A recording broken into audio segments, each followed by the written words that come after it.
Okay, can everyone still hear me? More messages below. Okay, awesome. Yeah, if you guys could give me feedback when prompted, just because otherwise it sort of feels like I'm just talking to myself. So I guess here goes nothing. Let's start the class and see how it goes. I'm going to move to showing you my screen so that we will just have my slides instead of my face and my weird Russian art up there on the wall. So switching now. Okay, so you guys should now be seeing an image of my screen, and I'm going to pull up my PowerPoint slides. So I think at this point, I'm not going to be able to see the chat. So if you do have any questions, feel free to post them in the chat, but it's just possible I might not be able to see them until later. If you do have a pressing question, you can try and use your microphone function. Again, we're all just here trying this out for the first time, so let's see how this goes. Let's start talking about linguistics. Okay, so the latter half of the thinking and reasoning chapter talked about language, since it is one of the most advanced cognitive capabilities that we have. Human language and communication is quite unique and quite advanced, and a lot of cognitive and perceptual elements go into it. In terms of how language works, the idea is that it's a communication system in which we turn, at its heart, somewhat arbitrary symbols into specific systems of meaning structures. So words mean something because when I say it, it has an effect of allowing you to understand something that I'm trying to communicate. But at its heart, the words don't necessarily have any inherent meaning to them. Some rare cases notwithstanding, like onomatopoeia, when a word sounds like what it sounds like the word buzz is an onomatopoeia. A lot of our words are inherently a bit arbitrary, but what makes them important is the fact that they create shared meaning structures. Primarily, language is going to be about the communication of information. So humans and non-human animals alike need to communicate information. The complexity of the information that humans can communicate is obviously just highly advanced. It enables us to do a lot of more advanced things that other animals can't do. It also has a really important social and emotional function. To be able to talk to someone, just being able to have a conversation to pass the time, the fact that the people that you know and love can glean meaning from the things that you say, and it's emotionally meaningful. That's also a really powerful and important feature of the language that goes above and beyond the mere transmission of information. We're really good, for the most part, at language. It's something that we pick up how to do quite young, and it becomes very automatic, to the point where, despite the fact that a ton is being coordinated every time I'm speaking, I have to use my memory to know about what I want to talk about, my memory of the words that I need to use.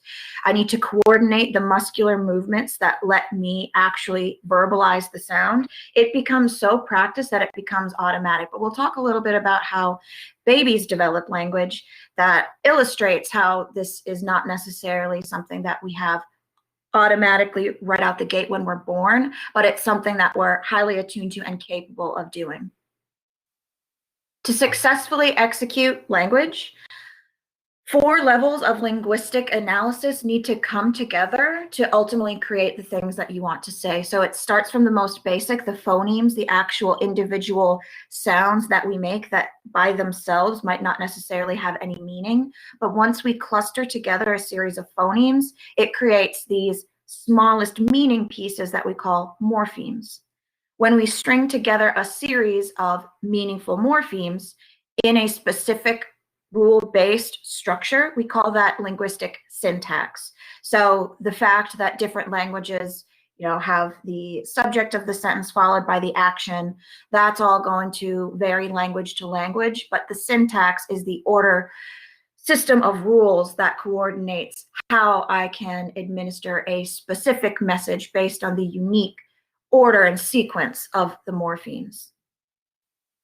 Language also is going to rely on things that go on outside of the language itself. So we call this extra linguistic information. This is going to be For example, things like your tone of voice, the expression on your face, your gestures, and maybe the context from previous conversations you've had with someone. I'm going to exit my screen just for a second and check on the chat just to make sure we're still live. So far, so good. Okay.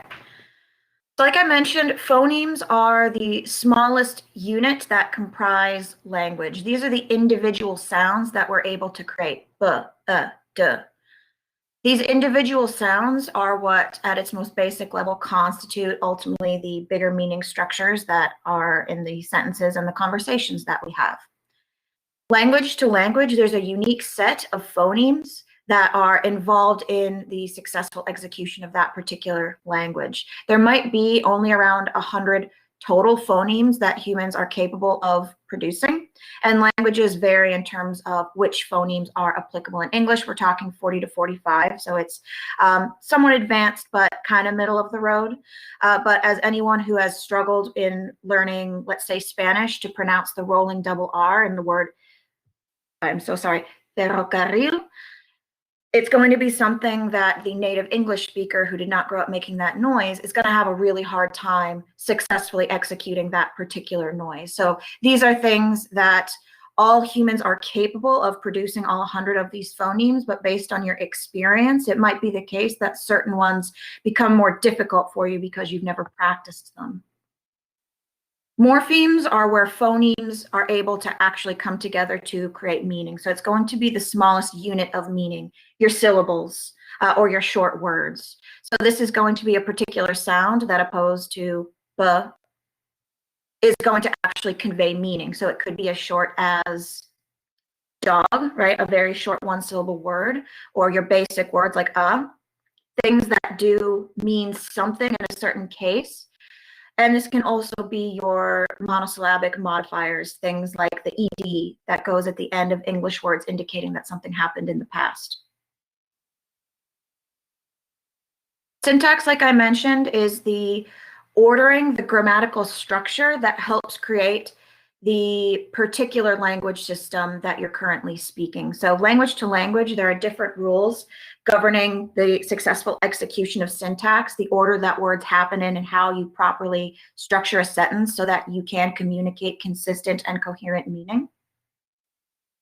It's not to say that anytime you're speaking a language, you're never going to violate syntactical rules. We've all misspoken and made a grammatical mistake. The idea, though, is that there is a rule-based system within each language. No system is correct. Again, each language has a different syntactical setup, and some of the reasons that learning a second language can be so difficult is that you might have to get acquainted with a completely different set of syntactical rules. And then additionally, language wouldn't be as effective if we were just relying on the words and the sounds and the meaning. Extralinguistic information is everything else that goes into how we communicate, including our facial expression, tone of voice, and the context of what someone is saying, the situation that we're in, previous conversations that we've had. These pieces of information go a long way in helping us accurately interpret potentially ambiguous information, right? If you're unsure whether or not someone is cracking a joke or being completely serious, a lot of the times this is going to rely on how well you know the person to get context for whether or not they're communicating something in jest or being completely serious. This can be part of why getting to know someone new can be kind of confusing, because we can't always have a full understanding of the meaning behind someone's statement if we don't have that context. It's also why email communication can be so difficult. You can't so easily transmit things like your tone of voice via email communication, which is why sometimes emails can be very ambiguous and difficult to interpret. You can't tell if you get an email that's devoid of, let's say, exclamation points, if somebody is actually mad at you, or if it's the case that they're just trying to be very professional. You sort of can't know for sure, again, unless you have that context of your prior interactions with that person. Now, like I mentioned, language to language, there's going to be a different set of syntactical rules. Within most languages, there is considered to be one correct way of communicating, right? There's grammatically correct ways of using, let's say, the English language, but that's not to say that we're all going to be living within the perfect English all of the time. In more casual conversations, we might rely on slang words, we might not use perfect formal grammar, and that's all perfectly fine. So anytime there's a systematic deviation from the one formal syntactical set of rules in a language, you're dealing with a dialect. So a dialect could be differences in things like accents. So if you're talking to someone from Boston, it's going to sound a little bit different, the cadence and the words used, than someone who's from the South of the United States. It's not to say that if you're speaking in a dialect that it's necessarily incorrect or that the person speaking is uneducated. It's just the case that when we're in different environments, different sorts of dialects become appropriate or standard. Dialects tend to share the same features of formal language in that there are consistent syntactical rules. It's just that they're slightly different and deviate from the formal language system. So again, it's not to say that if someone is speaking in a dialect or has a hard to interpret accent or they use different words, their cadence is just a little bit different, that's still a perfectly legitimate way to utilize language because again, the point is to communicate with people. And if you're doing that effectively, then mission accomplished. In terms of the origin of language and how language is developed, anyone who's ever seen an adorable video of like a baby learning to talk, babbling, saying their first words, or learned anything about human development, language is something that takes a pretty significant steep learning curve to accomplish. So it takes babies, I think at about year 2, you're talking, they're actually able to start using language to communicate effectively, and they're still not going to do it perfectly. So this is a process that takes a long time to develop fully. So why do species have this motivation to learn language, and humans in particular? Why do we have this somewhat excessively complicated communication structure? So the idea is as humans, we're just very cognitively advanced. And so we have more complex ideas that we want to be able to communicate. And language is partially why we've been able to do that. If we want to communicate a more advanced idea, a long-term goal, a big project, and we want, let's say, someone to help us do that, and we want to coordinate people, the idea is that we need a complex communication system in order to do that. And additionally, this social or emotional component of language, the idea is that we have depths of emotions that we want to convey. We have relationships that we want to have these meaningful social interactions within. And language is something that enables us to do that in ways that are leaps and bounds more advanced and complex than non-human animals. So on this topic of language development, speech is something that does take quite a long time for babies to develop, but they do have a lot of meaningful developmental steps that they accomplish along the road to being full-fledged expert language users. So again, if anyone's ever interacted with a baby, the idea is you're going to notice them making a series of vocalizations that we call babbling, just sort of nonsense words and sounds, not necessarily able to communicate something specific, although maybe there's something the baby is feeling. But this is a little bit more advanced than just burping because they have to burp. This is specifically vocalizations of trying to make various noises that eventually help lead to this ability to articulate those different phonemes that are present language to language. So this is an important developmental step. Babies being able to babble and make these nonsense sounds is part of how they start to develop a mastery of their vocal cords. Babies proceed through a series of developmental stages. No two babies are going to be likely exactly the same. There is no perfectly normal standard for when these developmental stages need to be hit.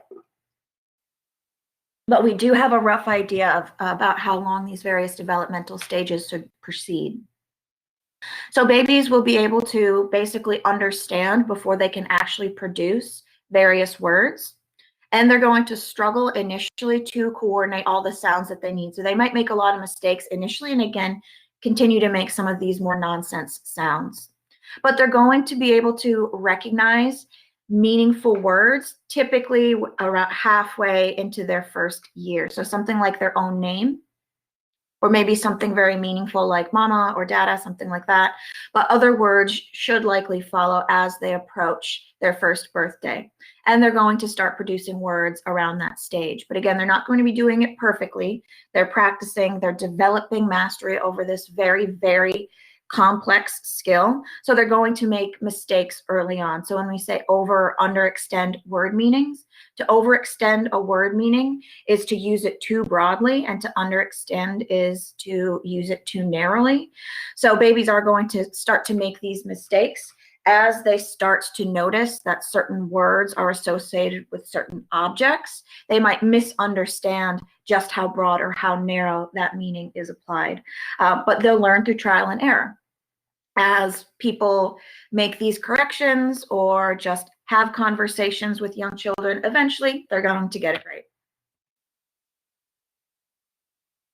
The next stage in language development is going to be this syntactic development. So this is going to be in between years 1 and 2, where babies are starting to combine the words that they've learned into phrases, right? So they start by being able to make the sounds, then they make the words, then they combine the words into phrases. So they're going to start off by only being able to say one word at a time, but by about 2 years, they should at least be able to speak in basic 2-word phrases.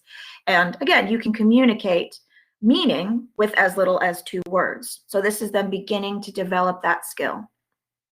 They're going to be able to understand more complex sentences and bits of language before they can actually do them. Now, the process is a bit distinct, although basically the same if you're talking about a child who is growing up learning 2 languages. So any child that grows up multilingual, bilingualism is when you grow up learning 2 languages simultaneously from birth. Anyone who's ever been frustrated by trying to learn a language starting your classes in like middle school, let's say, can probably relate to the struggle that it's just not going to come quite so easily. So babies who do grow up bilingual do have this capacity to speak 2 languages with equal fluency, whereas anyone who learns a second language later in life is probably never going to get equal fluency in their second language as their first primary native language. So if children grow up bilingual, they are going to go through all of the same stages that children learning a single language will. The syntactical development, research does show, is slightly slower, but once they get past it, they're basically of equal proficiency in both languages and have no problems sorting from one language to the next. So maybe there's a slight delay based on the fact that maybe there's just more information, more stuff that they're trying to learn. But overall, the benefits far exceed any of the slightly slower learning that might take place in the early language developments. So I have a short YouTube video on bilingualism. So again, I'm going to exit my slides and pop over to that YouTube video. I'll check back in with the chat and make sure that things are proceeding. Oh, wow, there's more of you than I thought. That's nice.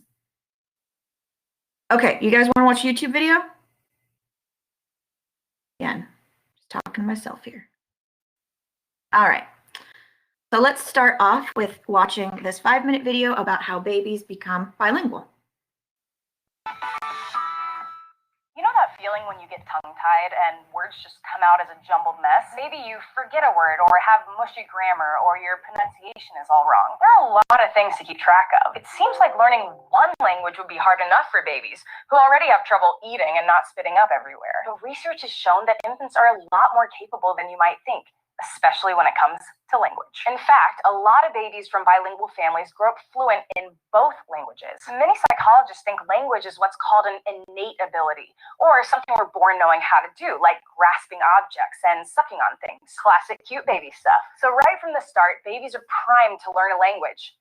Any language. Most of us adults have trouble hearing subtle inflections in foreign languages. Like, if you only speak English, it might be hard for you to hear the difference between certain sounds in Thai or Russian. But in their first few months of being alive, babies can tell really similar sounds apart. To figure this out, Lots of researchers have done studies where they pick a sound from a foreign language and play it on loop for babies around 4 months old. When the babies lose interest, the researchers switch to a new, similar sound. Usually, these really young infants notice the difference and perk up somehow, like by looking around or sucking harder on a pacifier. But if scientists repeat this experiment around 8 months later, 1-year-old babies typically ignore the second sound because they don't notice a difference. That's probably because as they get older, their brain cells make connections that help them focus on the sounds of their native language, and they get rid of unused connections related to recognizing other sounds. So, by the time an infant is 1 year old, its brain is already focusing on learning whatever language it's been exposed to most. And, surprisingly, babies don't need any special training to be bilingual, but they need equal exposure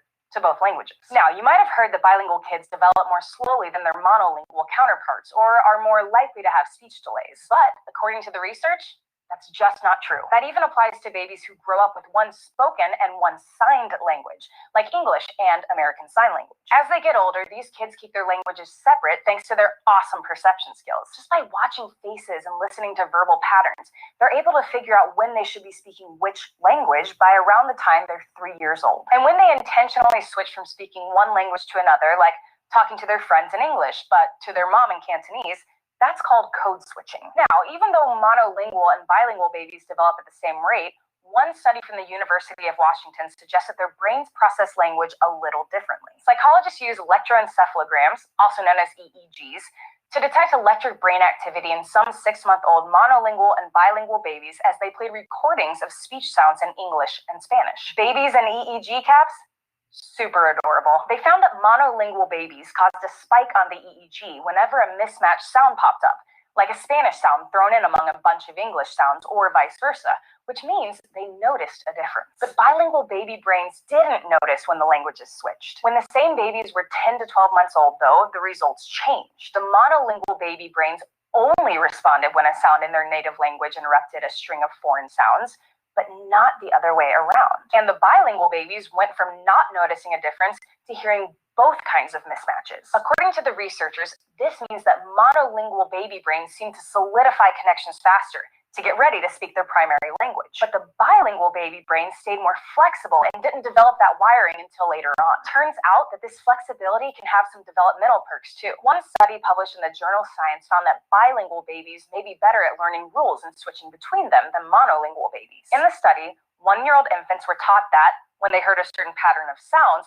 they should look at a specific spot on a screen to see a fun toy. When the psychologist changed the pattern and moved the toy picture, the bilingual babies were better at figuring out the new rules and looking for the toy in the right places. Multiple studies suggest that bilingual adults have similar benefits, like better focus and ability to switch between tasks, and even less cognitive decline when they get older. But this doesn't mean all hope is lost if you're not bilingual. It's just one path a human brain can take. Our brains are really powerful, and even when you were a tiny, adorable baby, you were a lot smarter than you might think. Thanks for watching this episode of SciShow Psych, and special thanks to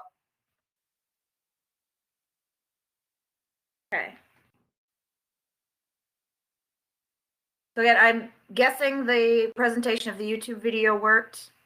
If anyone is experiencing issues, just please let me know, either in the chat or towards the end of class.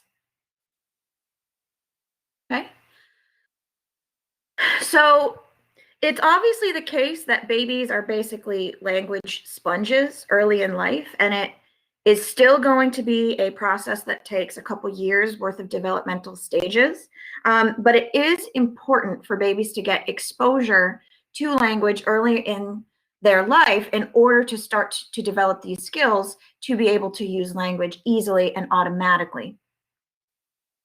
There is no ethical way to do research on the impact of language deprivation in a strictly controlled sense, because obviously that would will be unethical. You can't do that. But unfortunately, there have been certain natural experiments featuring basically abuse of children in the case of Jeannie that indicated that if babies do not experience language during the young period in their life when they're acting as a sponge, it does change the shape of their ability to use language throughout the rest of their life. It does not necessarily seem to be the case that there's a strict cutoff for language to be able to develop in humans. But when we're really young, we have this general sensitivity to picking up languages. And if someone was to experience no language input, nothing to imitate, nothing to practice in the early span of their life, things would obviously become very, very problematic. So one of the most famous cases to demonstrate the importance of experiencing language early in life is the unfortunate case of Jeannie, a young girl who was heavily abused in her home, and she was isolated and she did not experience any language for the first formative years of her life. So again, I've got a short video to tell you more about the tragic case of Jeannie. In 1970, in a quiet suburb of Los Angeles, a harrowing story came to light. It would change forever our understanding of how a child's brain develops. A social worker discovered a 13-year-old girl who was still in diapers and whimpered like an animal. Clearly something was terribly wrong. She didn't speak. She was completely unkempt. She could hardly walk. She could hardly balance. Jeannie, as the child was named, had suffered a most horrific ordeal. I learned after she was found from interviews with her mother, from some drawings that Jeannie made, that she had been kept isolated in a room at the back of the house. In this room there was a potty seat to which she had been harnessed without any clothes, just naked, and left to sit there day and night. She was in this room for 12 and a half years. Jeannie's father was mentally unstable. He had decided to hide his daughter from the world. Mr. Wiley? Yes. Why did you keep your daughter in a room? Mr. Wiley has no comment. We haven't had time to discuss the charges. We haven't even seen them. Jeannie's parents were both charged with willful abuse. 15 minutes before he was due in court, her father put a gun to his head. But the damage to Jeannie was done. She had spent her childhood in almost total isolation. Her brain had been deprived of a nurturing environment and left to grow in solitude. The effect was devastating. Jeannie had the mental age of an 18-month-old infant, unable to talk. But to science, she offered a unique opportunity, a chance to separate the effects of nature and nurture on a child's brain. The big question was, would Jeannie be able to catch up? Susie Curtis was a young linguist when she got the job of looking after Jeannie 5 days a week. She was hard to be with. She did not know how to swallow very well, so she would salivate and just spit. So I would come home drenched in her saliva. There were lots of things that were very, very difficult and unpleasant, but nonetheless, she was just entirely captivating. The way she moved her hands, the way she just moved her body and her face, her eyes, that just seemed to be incredibly expressive and hold the world within them. Susie soon discovered that Jeannie was highly intelligent and extremely curious about the world. I was really hopeful because she was just insatiable. She wanted to know the word for everything. And her assumption was that everything had its own label. Every shade of color had its own label. And so she wanted to learn the label for everything in her world.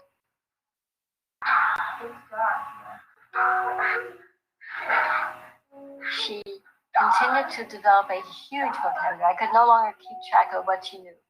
And she continued to be able to string words together. Buy applesauce store, or buy more applesauce store, which meant buy more applesauce at the store.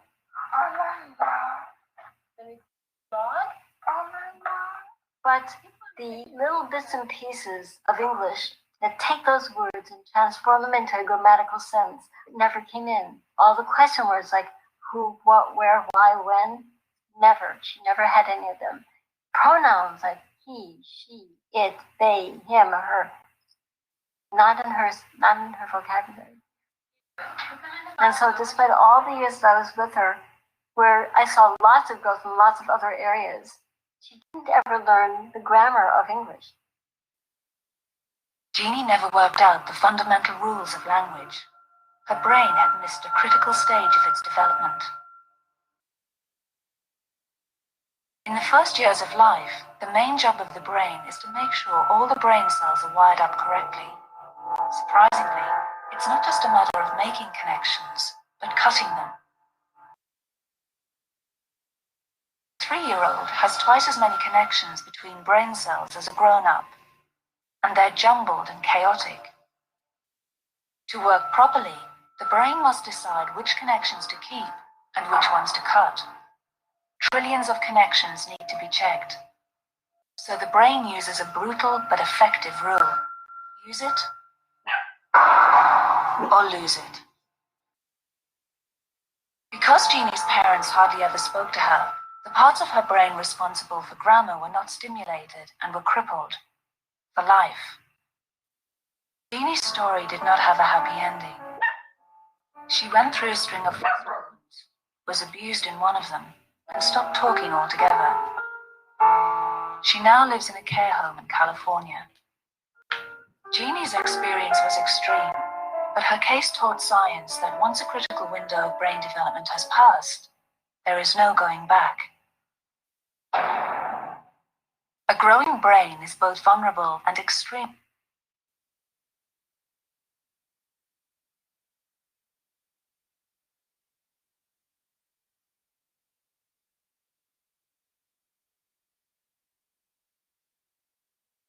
Okay, so Jeannie's case is obviously tragic, and we'd never be able to replicate anything approaching that in a systematic laboratory sense, but it does underscore that certain features of language development, the ability to learn words for things and to string words together, that she retained, but the ability to actually figure out the grammatical rules of a language, she never acquired that. So it is important to keep in mind that babies just experiencing language and being able to imitate language is obviously going to be extremely important for this critical brain development period, where they are extremely sensitive to all sorts of language input. And again, as the video mentioned, the idea is that the brain areas get pruned or trimmed. The sounds, the structure that you don't use, your brain sort of opts not to bother keeping those connections around. My dog's trying to communicate. I don't know why. Okay.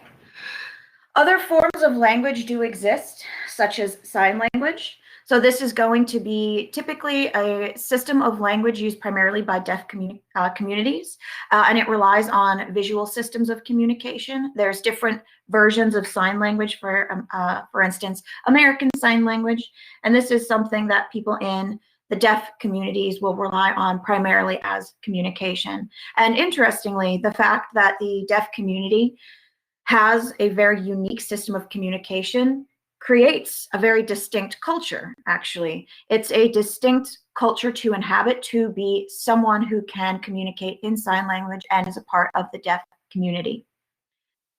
Sign language is going to rely on visual gestures, but all the other features of spoken language are going to be present as well. So things like extralinguistic information, and there's similar brain areas and developmental stages that go into the eventual mastery of both spoken and signed languages. In terms of brain areas responsible for language and language processing, I know we've heard when we talked about biopsychology about the Broca's area and the Wernicke's area.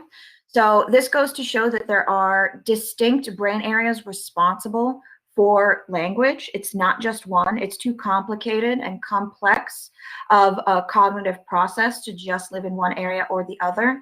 Again, things like coordinating the movements that I'm going to make to speak, my memory of what it is that I want to talk about. But if we're talking specific speech areas, Broca's tends to be associated with the production of language and being able to meaningfully produce language fluently. And Wernicke's more so is associated with language comprehension. So if you remember those that video series of videos we watched on the distinct kinds of aphasia. And the idea is that multiple brain areas need to be coordinated in order to properly execute language, although there are brain areas that we do more so think of as speech-oriented areas. In terms of theoretical accounts of just how humans are able to acquire language, despite the fact that it is a long process, the various accounts, one is this pure imitation account, the idea that babies learn language just because of their ability to copy and do the things that adults do, and eventually they just get it through a series of imitations. There's an alternative account that children are born with some basic knowledge about language. So these two accounts, they're not entirely incongruous, or it's not that they can't both simultaneously be true in different ways. It's certainly the case that we do have some innate capabilities regarding our ability to acquire language, but certainly your more advanced vocabulary, your syntactical, grammatical understanding, a lot of that's just going to come through trial and error. Additionally, some accounts have speculated that possibly babies learn how to speak just as a byproduct of learning the other cognitive skills that they eventually will need in order to function. So things like the ability to perceive and memory. And now this doesn't seem to be overall the most compelling account, particularly because adults overall are better at cognitive processing and learning. But children, again, they're much more sponge-like in terms of being able to acquire languages. They can do it faster, they can do it more easily. And additionally, these specific language-oriented brain areas somewhat limit the validity of this general cognitive processing account. Again, and it seems that there's a little bit of all of these theoretical processes that have some support for them. Clearly, we have some innate drive to learn language, some innate capabilities, but a lot of it is going to be imitation. And again, the general skills that babies pick up of memory, all of these are going to go together to most effectively make babies able to acquire a new language. In terms of non-human animal communication, so despite the fact that humans do have the most advanced, seemingly, system of communication in verbal language, it's definitely the case that other animals still need to communicate for various reasons. To be able to communicate about a danger, to be able to attract a mate, social bonding. So the types of communication that animals engage in, some of them are distinct, some of them are the same as what humans engage in. A lot of ways that animals communicate are going to rely on things like pheromones and smells. So this is something that humans aren't necessarily quite so geared towards. An animal like a dog and lots of other animals have vastly more advanced olfactory capabilities than humans. So this is going to be a way that dogs, for example, seek to communicate in a way that humans more so aren't really going to be able to communicate in a scent-based way quite so effectively. Most communication between animals are going to be geared towards sort of the most innate or pressing issues that face most non-human animals. So these are things that humans also have to face and need to communicate about.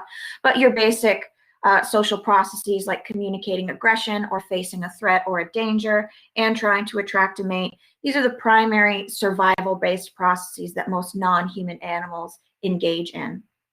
There have been various attempts to teach non-human animals some form of human-based speech, but no real success.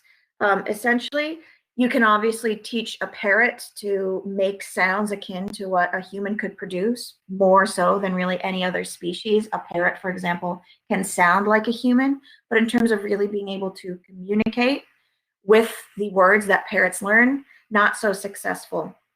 The most famous case of humans trying to teach a non-human animal a human communication system was Coco the gorilla, who famously appeared to pick up quite a bit of sign language.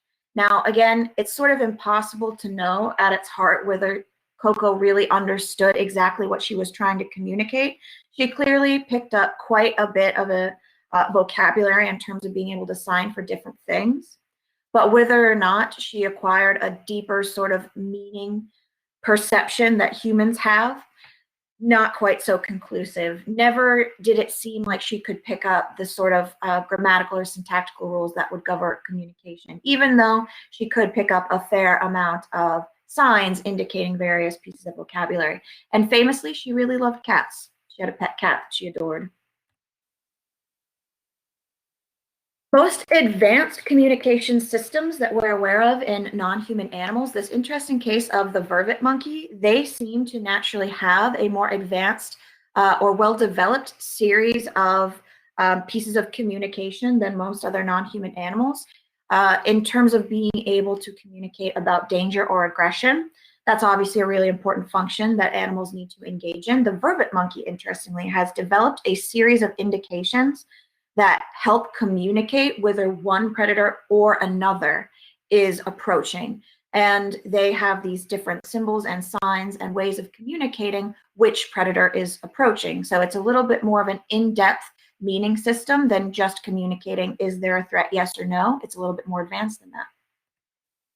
And honeybees actually have a really cool system of communication that's based on an actual kind of a dance that they engage in that can communicate something about food sources, but it's more advanced than we might expect from an insect. So again, I've got a video to show you a little bit more about the famous honeybee dance communication. How do bees communicate? When a worker bee identifies the location of something, say food, this one bee knows the distance from the hive and the direction, as derived from the sun, to this specific location or thing. The bee needs a way to share this information with the rest of the hive. They can't just say it, because bees have no ears. They can't pantomime or play charades for the rest of the hive, because there's almost no light inside the hive, and it's too cramped for everyone to see them. Well, it turns out bees are extremely sensitive to touch and vibrations, as are most insects. So they communicate with the rest of the hive by dancing on the comb within the hive. Their dance will vibrate the wax comb, and all the other bees will feel it. This one bee who wishes to communicate the location of a food resource will dance in a specific way. We call this the waggle dance, or figure 8 dance. The bee runs on the surface of the comb at a certain angle, indicating the location of the resource from the hive in relation to the sun's position at that point in time. During this run, she waggles her back or abdomen. After running a certain distance, she turns to her right or left and comes back around to the starting point, making a circular loop. Runs again in the same direction and turns to the opposite side this time, coming back around to the original position. The bee keeps making this figure 8 shaped dance for a few minutes so that other bees get the information.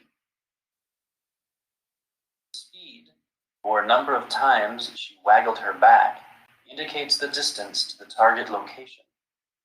Slow waggle means that the food resource is close by, while a fast waggle means it is at a farther distance. It's more specific than that, but it's hard for humans to measure and check the exact correlations. Honeybee dance language was discovered by Carl von Frisch. He received a Nobel Prize. Think what other secrets remain to be discovered.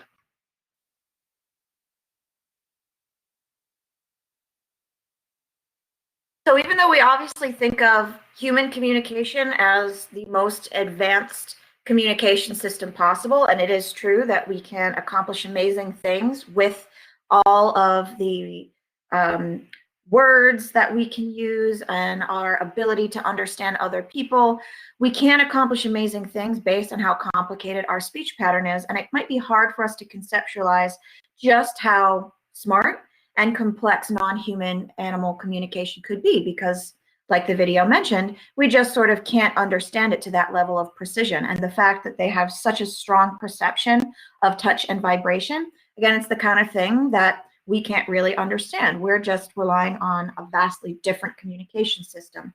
But again, the idea is that it's not that non-human animals don't communicate, and it's certainly not the case that they don't at times have very advanced and complex and even beyond our understanding ways of communicating. So a few final points. One is to make sure we've touched on reading. So reading is an important part of our language experience as humans. Again, this is something that it doesn't happen naturally. It doesn't happen as naturally as learning to speak either. People can learn to speak without learning to read. It's a much more of an intentional process, learning to read. That does take a little bit longer, a few more years into human development before we can read. Once we do learn to read, though, the process happens completely automatically. It becomes the case that once we're presented with the written word, we can't help but read and understand what the word is. And to demonstrate just how automatic this reading process is, once we are expert readers, is the so-called Stroop effect. So the Stroop effect basically shows that even when we try and suppress the reading instinct, it's really hard for us to do so. So the three various trials that have been used in the Stroop task. The first one would be the congruent reading. So if I ask you to state in a series the colors of the words written here, right? Don't say the word, just state the color. Obviously, this is going to be no sweat, right? Red, green, red, blue, blue, yellow, green. Well, that's because the color, right? We're trying to say the color, not read the word, is congruent with the actual word as written. Something like this, a control condition, again, stating the color in the absence of something that you can actually read, like a series of X's. Again, no problem, because I don't have any written word interfering with my ability. Blue, red, yellow, green, green, red, yellow, right? No problem. Now try your hand at this one. Again, reading, not reading the word, merely stating the color of the word. And see how easily you can do that sitting there at your computer.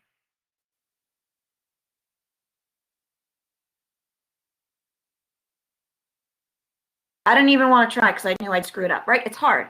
Green, red, red, blue, yellow, blue, green. It's just a lot harder than either of those first two conditions. We can't help but read the words. It is so natural once we become expert readers that we can hardly stop ourselves from reading when we are presented with a written word. Again, reading goes along with our language capabilities, but it is a specific skill, and we have to learn various truths before we are able to actually get to our ability to read. So before we can actually learn to read, we need to realize various things, like the fact that written words are meaningful. We have to be able to follow the direction of the words on a page or on a screen, right? We tend to read in our culture from left to right, but that's not going to be the case in all cultures. We need to first be able to recognize the letters and the sounds that the letters correspond to.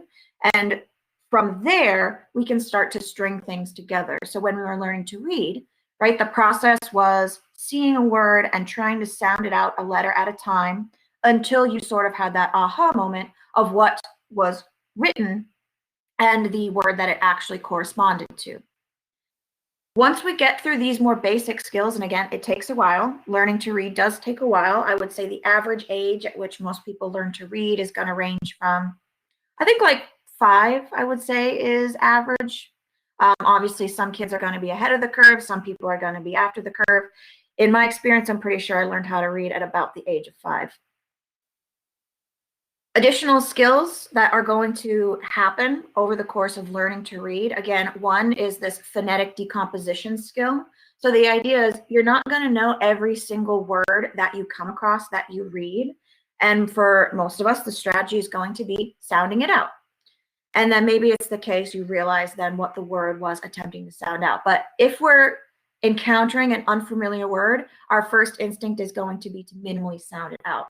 Then from there, once we have a lot of words that we know how they look on the written page, once we get enough practice with it, we're not actually going to need to look letter by letter to understand what the word is that we're looking on a page. In terms of being able to interpret or perceive a word on the page, we really only look at a couple letters to be able to figure it out, and then the process is pretty automatic from there. I think I've seen tricks where it's like if you are taking a bunch of words on a page, and for every word you keep the first and last word the same, and you jumble up all the words in the middle, most people can still really easily figure out what the word was supposed to be. So we're not looking letter by letter. The process becomes a lot faster than that. So we recognize by looking at the whole word and not looking letter by letter if it is a word that we're already familiar with. In terms of the speed of reading, there's a certain average speed that most college students are able to read at. Now, obviously, we've all had experiences where maybe we're trying really hard or we're trying to skim because we don't have a lot of time, right? It's the case that we have an optimal reading speed for understanding and perception. So even if you think you glean some key points from skimming, your comprehension does drop pretty precipitously the faster you try and read. So if you're trying to actually understand something, it's better to just give yourself the time you need to try and understand it. So if you've ever heard of speed reading, there have been entire courses and apps designed to help you engage in speed reading. Really, this is going to come with a sharp trade-off between speed and understanding. It is definitely the case that some people read a little bit faster than others, but it's the case that there's some people for whom that faster reading just comes naturally, and those people do tend to have better comprehension overall. If you're forcing yourself to read faster than you're comfortable with, again, your comprehension and understanding is going to drop pretty precipitously. So that does it for my language lecture. I'm going to come back to the chat. It looks like no one's had any questions. That's all I have for my lecture slides. Does anyone have any questions they want to post in the chat? Is anyone alive out there? I have no idea. I'll show you my dog one last time before we log off.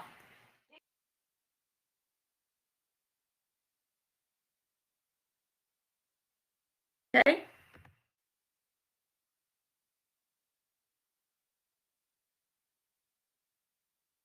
Okay.